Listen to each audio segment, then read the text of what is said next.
सुबह की बड़ी खबरों के साथ मैं हूं दीपिका और अब चलिए बुलेटिन की शुरुआत करते हैं इस वक्त की बड़ी खबर के साथ भोपाल से, जहां पे एमपी सरकार फिर लेने जा रही है 5,000 करोड़ का लोन।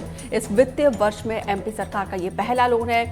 2500 करोड़ 2 किस्तों में कर्ज लेगी सरकार। 12 और 14 साल के टेन्योर के लिए कर्ज होगा। 7 मई को सरकार के खजाने में आएगी रकम।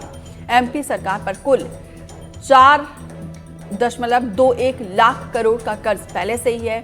अब ऐसे में एक बार फिर से 5,000 करोड़ का कर्ज लेने जा रही है एमपी सरकार। आकाश ज्यादा जानकारी के साथ जुड़े हैं। आकाश, एक बार फिर से मध्य प्रदेश सरकार कर्ज लेने जा रही है।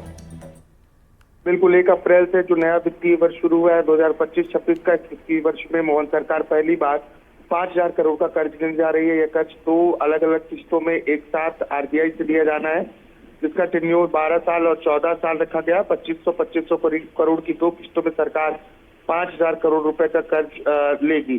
दरअसल 31 मार्च को समाप्त हुए वित्तीय वर्ष में सरकार ने कुल 57,000 करोड़ रुपए का कर्ज लिया था, जिसके कारण मध्य प्रदेश पर कुल कर्ज जो है वो बढ़कर 4.21 लाख करोड़ रुपए हो गया है।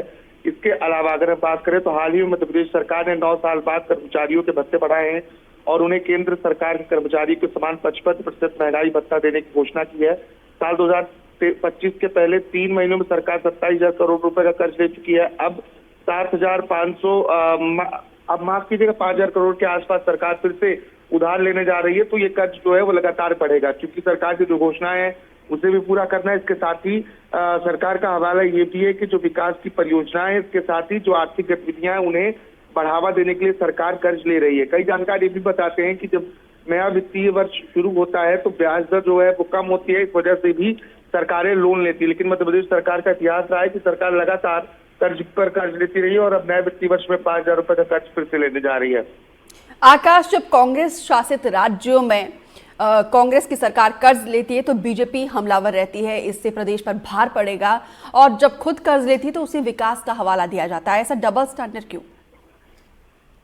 देखिए, सरकारें तमाम जो सरकारें अलग अलग राज्यों की, वहाँ हर जगह पर लगभग लोन लिया जाता है। अब जब विपक्ष में पार्टियां होती है तो निश्चित तौर पर सवाल उठाती हैं, लेकिन जब खुद सरकार में होती है तो सरकार भी उसे डिफेंड करती है। जब हम उप मुख्यमंत्री और वित्त मंत्री जगदीश देवड़ा से इस विषय में जितनी बार बात करते हैं, उनका एक ही हवाला होता है कि हम दायरे में रहकर कर्ज ले रहे हैं और दायरे में रहकर कर्ज लेने से किसी तरीके की कोई दिक्कत नहीं है। और यही वजह है कि जब पिछली बार सरकार वित्तीय वर्ष खत्म होने के पहले तक जो कर्ज ले रही थी, तब सरकार पर बजट से अधिक का कर्ज हो गया था। अभी भी अगर हम बात करें तो 2025-26 में अकेले ब्याज चुकाने में लगभग 29,000 करोड़ रुपए सरकार ने खर्च किए हैं। यह वो राशि है जिससे किसी भी एक योजना में व्यय होने वाली राशि से अधिक है। तो ब्याज पर भी एक बड़ा अमाउंट जा रहा है। और लेकिन कर्ज लेना इसलिए जरूरी है क्योंकि आर्थिक गतिविधियां बनी रहें और जो विकास की योजनाएं चल रही हैं, जो अलग अलग सरकार की योजनाएं चल रही हैं, वो भी चलती रहें। जी, बहुत बहुत शुक्रिया आकाश जानकारी देने के लिए विस्तार से। और अब चलिए दूसरे प्रदेश की खबर का रुख करते हैं।